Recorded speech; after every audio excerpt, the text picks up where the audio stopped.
So, folklore is the collection of traditional stories, customs, beliefs, and arts that a group of people share.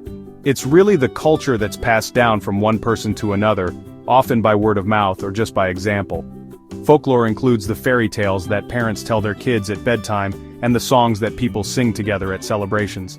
You'll also find it in the special ways people cook food for holidays, the jokes they tell their friends, and the games children play in the schoolyard. It's basically the knowledge we learn not from books or formal education, but from our families, our friends, and our communities. Folklore is the living, breathing culture that surrounds us every single day. The study of folklore is important because, well, it helps us understand ourselves and others. When we study the folklore of a group, we learn about their values, their fears, their hopes, and even their history. These traditions tell us what a community thinks is important and how they see the world. Folklore provides a window into the soul of a culture, showing us the shared experiences that bind people together. And by looking at the stories and customs of different groups, we can also see how humans are both similar and different across the globe. Folklore is, in a way, a mirror that reflects the human experience in all its wonderful variety. But folklore is not just something from the past, it's alive and well in the present. It's constantly changing and adapting to new situations. Just think about the chain emails or social media posts that get shared over and over again. These are modern forms of folklore. The way we celebrate birthdays, the traditions we follow at weddings, and even the way we greet each other are all parts of our folklore. This body of shared knowledge helps create a sense of belonging and identity within a group. It makes us feel connected to those who came before us and to those who are part of our community today. Understanding folklore is kind of like learning a secret language that everyone in a group knows. It helps us see the patterns in our own lives and in the lives of others. For example, many cultures have stories about a great flood or tales of a clever hero who tricks a powerful enemy. These similar stories found in different parts of the world can tell us about universal human concerns and ideas. Studying this field allows us to appreciate the creativity and wisdom of ordinary people. It honors the traditions that are passed down through generations, keeping the memory and spirit of a community alive for years to come. The academic study of folklore as a specific field of knowledge actually began in the early 19th century. Before this time, people certainly told stories and followed customs, but no one really thought to study them in a systematic way. Scholars in Europe started to become interested in the lives of ordinary rural people, who were often called peasants. These scholars believed that the uneducated people living in the countryside held the key to the distant past. They thought that the songs, stories, and beliefs of these communities were very old, like ancient treasures that had been preserved for centuries. These early scholars wanted to use folklore to reconstruct what they called the mental history of mankind. They had this theory that societies developed in stages from a simple, primitive state to a more complex, civilized one. They saw the rural peasants of their own time as living examples of an earlier stage of their own culture's development. By collecting the traditions of these people, they hoped they could look back in time and understand the minds of their ancestors. This was a new and exciting idea, and it inspired a lot of people to go out and start collecting the folklore that was all around them. In Germany, a famous scholar named Jacob Grimm used folklore to study the ancient religion of the Germanic peoples from the Dark Ages. He believed that the fairy tales and myths told by the common people contained hidden clues about the gods and rituals that had been forgotten long ago. In Great Britain, men like Sir Edward Tyler and Andrew Lang combined the new study of folklore with anthropology. They used stories and customs from around the world to try to piece together the beliefs and practices of prehistoric humans. Their work was very influential and showed how folklore could be used to ask big questions about human history. One of the most famous books from this early period was written by Sir James Frazer in 1890. This massive book collected myths, rituals, and magical beliefs from many different cultures. Frazer tried to show that there were common patterns in how people thought about magic, religion, and kingship all over the world. And while many of his ideas are no longer accepted by scholars today, his work was incredibly important. It showed that the study of folklore was a serious academic pursuit and encouraged a whole generation of researchers to explore the rich world of traditional culture. When people think of folklore, they often think of the brothers Grimm. Jacob and Wilhelm Grimm were German scholars who became famous for collecting fairy tales in the early 19th century. Their first collection, called, was published in 1812. It included now famous stories like Cinderella, Hansel and Gretel, and Snow White. The brothers did not invent these stories. Instead, they traveled around the German countryside and listened to storytellers.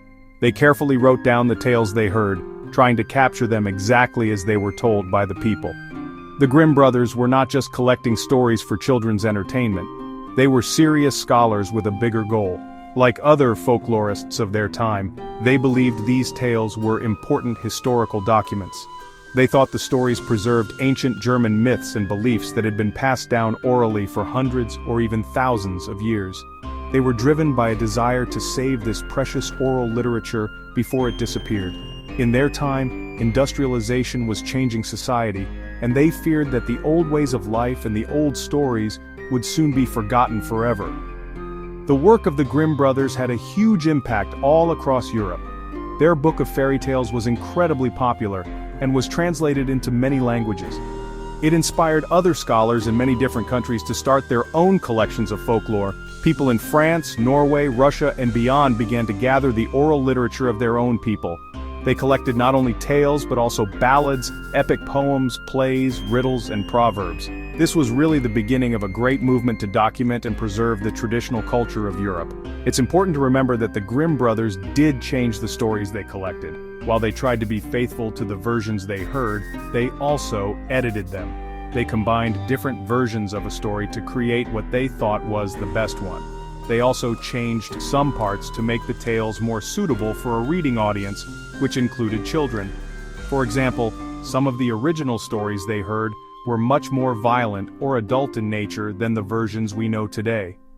Their work shows the complex process of collecting folklore, where the collector always plays a role in shaping the material. The collection of folklore in the 19th century was often closely connected to a powerful feeling nationalism. Nationalism is the idea that a group of people who share a common language, culture, and history form a distinct nation. In the 1800s, many groups in Europe were struggling to create their own independent countries or to strengthen their sense of a shared identity. For these groups, folklore became a very important political tool. It was seen as proof that they were a unique people with a rich culture that deserved respect and recognition. Leaders of these nationalist movements encouraged scholars and citizens to collect folklore. They believed that the tales, songs, and customs of the common people represented the true spirit of the nation. This folklore was something that all members of the group shared, from the poorest peasant to the most educated city dweller. It connected them to their shared past and gave them a sense of unity. For example, in Finland, the collection of a great epic poem called the was a key moment in the development of a Finnish national identity, helping them in their struggle for independence from Russia. These collections were often published in books that were celebrated as national treasures. They helped to standardize a national language by choosing one dialect to write the stories in. They also provided artists, writers, and composers with inspiration for their work.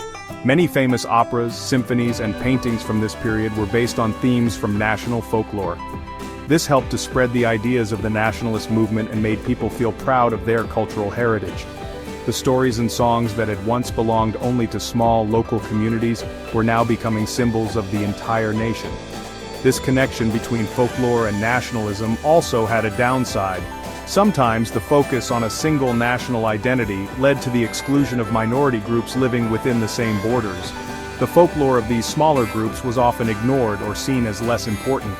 Furthermore, the desire to present a strong, unified national culture sometimes led collectors to change or improve the folklore they found. They might remove elements that they felt were embarrassing, or combine different traditions to create a more heroic and impressive national story. This really shows how the collection of folklore is never a neutral act. It's always influenced by the goals and beliefs of the collectors. As more and more folklore was collected from around the world, scholars faced a new problem. They had thousands of different stories, songs, and proverbs. How could they make sense of it all? They needed a way to organize this huge amount of material so they could compare it. This led to a major effort in the early 20th century to classify folklore. The goal was to create systems that would allow a scholar in one country to easily find and compare a story with similar versions collected in other parts of the world. One of the most important achievements in this area was the classification of folk tales. A Finnish scholar named Antti Arna created a system that organized tales based on their plots. Later, an American scholar named Stith Thompson expanded this system. This is now known as the Arne-Thompson Uther Index. It gives a special number to each basic type of story. For example, the tale of Cinderella is type 510A. This system allows a researcher to see all the different versions of the Cinderella story that have been collected anywhere in the world, from Ireland to India. Another important classification system was developed for ballads, which are stories told in songs. An American scholar named Francis James Child created a very influential collection of English and Scottish ballads. He developed high standards for deciding what counted as a true traditional ballad. He numbered each ballad type, and these are now known as the Child ballads. Other scholars like Stith Thompson also created a huge index of motifs.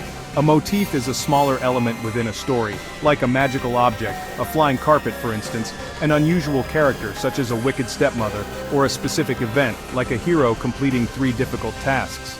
These classification systems were essential for a new method of study called the historical geographical method. This approach was developed by scholars in Finland, led by Karli Krohn. The method was very detailed and scientific. Researchers would gather every known version, or variant, of a single folktale.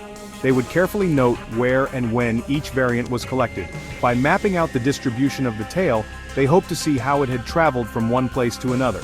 Their ultimate goal was to use this information to reconstruct the original form of the story, which they called the form, and figure out where it came from.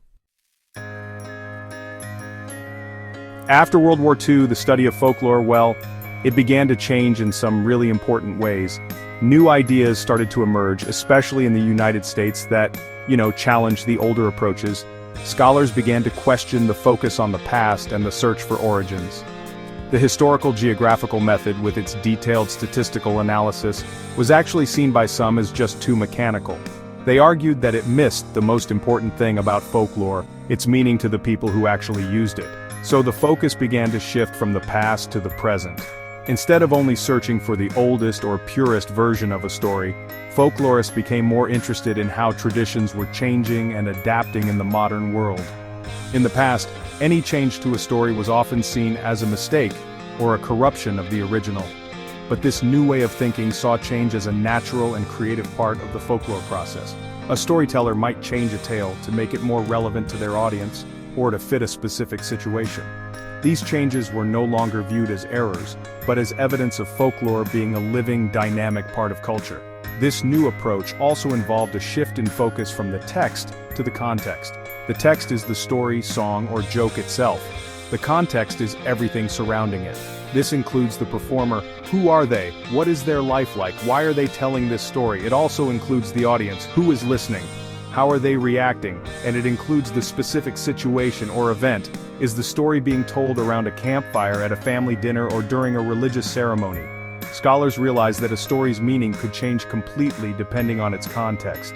This new way of looking at folklore is sometimes called a performance or contextual approach. It sees a folklore item not as a static object but as an event. It is an act of communication between a specific person and a specific group at a specific moment in time. This functionalist and sociological view examines how folklore works in society. It asks what needs the folklore fulfills for both the performer and the audience. For example, telling a scary story might provide entertainment, reinforce group rules about safety, and allow people to express their anxieties in a controlled way. One of the biggest changes in the study of folklore after World War II was the answer to the question, who are the folk? The early folklorists of the 19th century had a very specific answer. For them, the folk were rural, uneducated peasants who lived in isolated communities. They believed that true folklore could only be found among these groups, far away from the influences of modern city life and literacy. This was a really narrow definition, and it left a lot of people out. It suggested that people who lived in cities, or who could read and write, just did not have folklore. Modern folklorists completely rejected this old idea. They argued that everyone has folklore. The new definition of a folk group is much broader. It can be any group of people who share at least one thing in common that connects them and leads to shared traditions. This common factor could be anything. It could be a shared occupation, like a group of factory workers or doctors. It could be a shared religion, like members of a specific church. It could also be a shared ethnicity, language, or place of residence, like a neighborhood in a big city. This new understanding means that we can find folklore everywhere, not just in the countryside. An urban family has its own special holiday traditions and inside jokes. A group of college students has its own slang, legends about the campus, and rituals for exam time. A team of software engineers might have its own technical jargon and stories about the company's founders. Even a group of friends who play video games together online can be considered a folk group. They have shared ways of communicating, special names for things, and stories about their shared experiences. This expanded definition of folk also changed what counted as lore. Folklore is no longer just ancient fairy tales and ballads. It can be a Xerox lore photocopy passed around an office, a recipe shared among neighbors, or the way a sports team celebrates a victory. It includes the graffiti on city walls, and the stories people tell about their first day on the job. Any tradition that helps a group express its shared identity can be seen as folklore.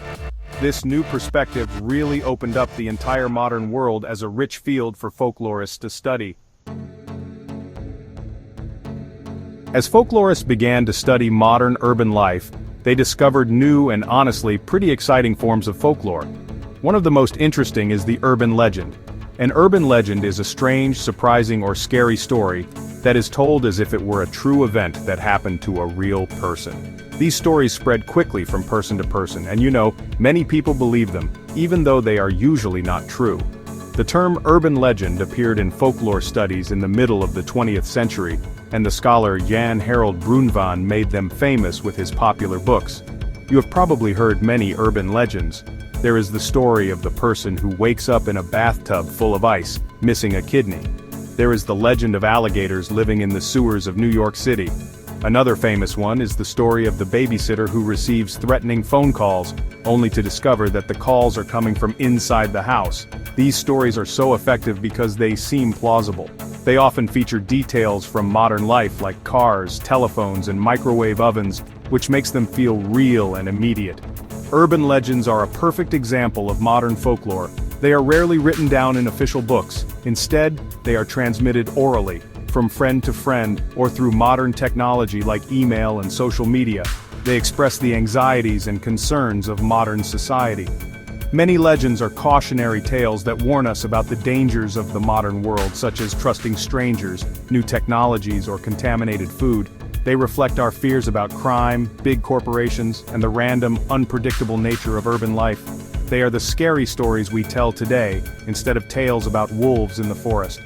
Studying urban legends shows us how folklore continues to function in the present day. Just like old fairy tales, these modern stories entertain us, warn us, and reinforce the values and norms of our group. A legend about a dangerous gang initiation ritual, for example, might not be factually true, but it expresses a real fear about urban violence and helps people feel like they are sharing important safety information. The study of how these stories are performed and shared, who tells them, to whom and why, gives us a fascinating look into the psychology of modern communities. People often use the words folklore and myth as if they mean the same thing, but for scholars who study them, they are actually distinct concepts. While they are related and can sometimes overlap, it's important to understand the key differences between them. The main distinction often comes down to belief, subject matter, and the time and place where the story is set. Folklore is a very broad category that includes a huge variety of cultural traditions, from jokes and games to crafts and customs. Myth is a specific type of narrative, or story, that is often part of a larger system of belief. A myth is a symbolic narrative that is often considered sacred or true by the culture that tells it. These stories are usually set in a remote time, a primal age before ordinary human history began. The main characters in myths are not ordinary people. They are usually gods, goddesses, or superhuman beings with extraordinary powers. Myths often explain the origin of the world, the creation of humanity, the workings of nature, or the fundamental principles of a society's religion and culture. For example, the Greek stories about Zeus and the other Olympian gods are myths. They were part of a religious system and explained the world for the ancient Greeks. Folklore, on the other hand, usually deals with the world of ordinary human experience. The characters in folk tales, like fairy tales or legends, are often normal people, even if they encounter magical beings like fairies, witches, or ghosts. These stories are set in a historical time that feels more like our own, even if it is once upon a time. While a legend might be believed to be true, it is not usually considered sacred in the same way a myth is. A folktale is often understood by both the teller and the audience as a form of entertainment or moral instruction, not as a fundamental religious truth. The Greek language itself made a distinction that can help us understand this difference. They contrasted the word with the word, referred to a story or a fiction, a narrative whose truth was not meant to be questioned or argued. On the other hand, referred to a word or an account whose truth could be demonstrated and debated. While myths are taken on faith within their cultural context, the stories of folklore often exist in a space between belief and disbelief. They are the stories of the people, reflecting their everyday lives, their wisdom, and their imagination, separate from the grand sacred dramas of the gods.